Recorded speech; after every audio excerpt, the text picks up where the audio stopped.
Morning, good afternoon, good evening, and good night. My name is Savannah Playford, the Director of Youth Ministry at Dixon United Methodist Church. Whenever you are watching this, welcome to today's daily devotion.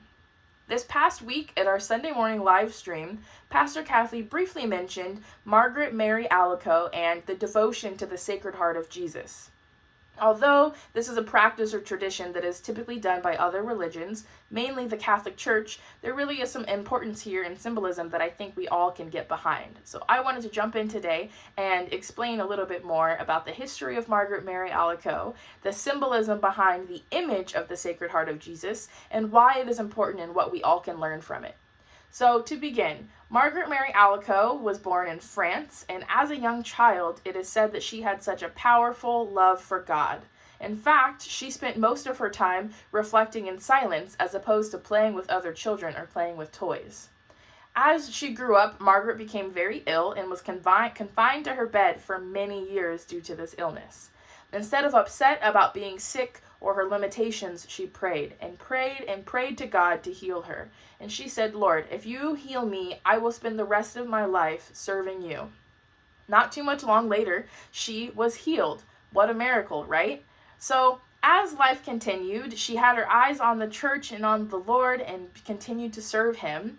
But as she grew older, her father passed away and her family needed more financial income. So she had her eyes set on finding a husband who could provide for her and her family.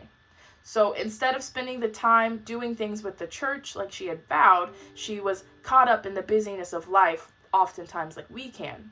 So she got caught up in social events and going to balls and connecting with all of these different people to try to get something better for herself.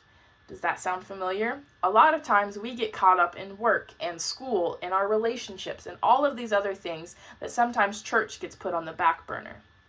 So it is said that Jesus came to her in a vision and was kind of like, "Hey, Margaret, what's going on? We had a deal. I healed you, so now you need to serve me, just as we promised." So Margaret kind of got her life back on track and took things more seriously and later became a nun. Although there are many accounts of Margaret getting visions from the Lord, the one that is most popular is the vision she had for the devotion of the Sacred Heart. And so when Jesus came to her in this vision, she did get to see a little bit of his heart and what it looks like to love unconditionally and to live well and live for God. In addition to that, she was told in her vision to participate in communion the first Friday of every month and to participate in Holy Hour or Adoration once a week on Thursdays. Holy Hour and Adoration is something that might be unfamiliar to some of us as Methodists, but basically it's 1 hour every Thursday, spending time in the church, just being in the church and praying to God. It's something that I have participated in before, and it truly is such a peaceful and amazing feeling to have all distractions aside and spend just 1 hour sitting with God. So, if you look up the image of the Sacred Heart that is oftentimes found in many Catholic churches, Catholic hospitals, and in Catholic homes, what does that look like? So the image of the Sacred Heart is a picture of a heart, which represents, of course, Jesus's heart, with a crown of thorns around the heart, which represents our sin.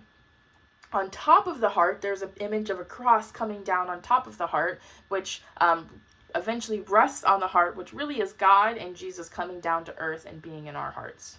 There also is fire coming out of the heart, which symbolizes the passion and the love and the outpour that Jesus gave to all of us when he died on the cross, when his blood and his water came out of his heart for all of our sin. So, now that we've learned a little bit of the history and what the imagery is, why is it important for all of us to take practice in this or to appreciate this when it's something that we don't typically do? It's not in the traditions of the Methodist Church. Well, as we mentioned in Sunday morning service, sometimes these traditions and these differences can divide us, which is not what we want.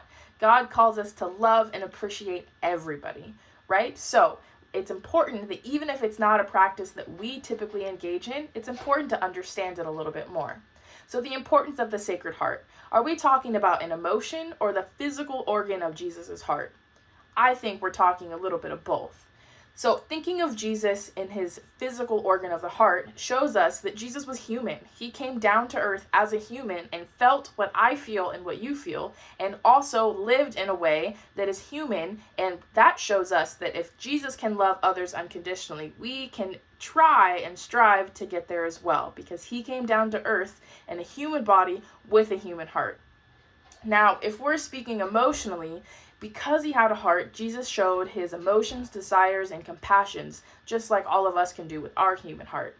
And we want a heart that loves Jesus and lives like Jesus, which is unconditional. And because Jesus came with that human heart, it is something that we can all strive to do. Speaking for myself, I get impatient sometimes, but Jesus doesn't. Therefore, I should want a heart that lives like him. I sometimes get angry too, and I feel this burn in my heart. Jesus doesn't feel that, so I should want my heart to be more aligned and more like him. I also can't love everyone unconditionally, but Jesus can, and his heart can, and so if he has a human heart like I have a human heart, maybe one day I can share that love like he can. There's also this prayer that says, Jesus, meek and humble of heart, make my heart like unto thine, which really is saying, Jesus, take my heart and make my heart closer and more resembled of your heart. We should always strive to love Jesus and love like Jesus. So even if the devotion of the Sacred Heart, it is something that is not typically in our traditions, it clearly has some great meaning and significance behind it, because it really is all about making our heart more like Jesus's heart, so we can love and serve the church and love and serve others to the best of our ability. So as you go about your day, just remember, Jesus, meek and humble of heart, make my heart like unto thine. Thanks and have a great day.